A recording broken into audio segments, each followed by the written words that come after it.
September 5 പെഡൻസിനോ മാതാവ്.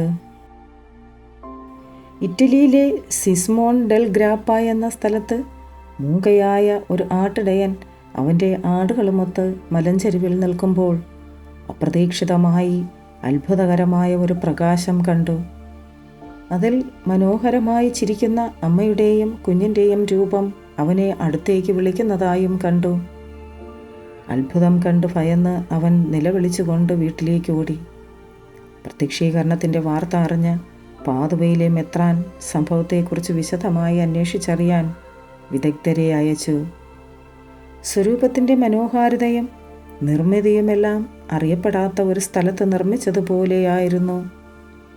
1748 വെള്ളപ്പൊക്കത്തിൽ പള്ളിയും വീടുകളും നശിക്കുകയും തിരുസ്വരൂപം 30 മൈൽ അകലേക്ക് ഒഴുകിപ്പോവുകയും ചെയ്തു. സെപ്റ്റംബർ 5 ഈ സ്വരൂപം തിരിച്ചു കൊണ്ടുവന്നതിൻ്റെ ഓർമ്മയ്ക്കായി വാർഷിക തിരുനാൾ ആഘോഷിച്ചു വരുന്നു. Ave Maria.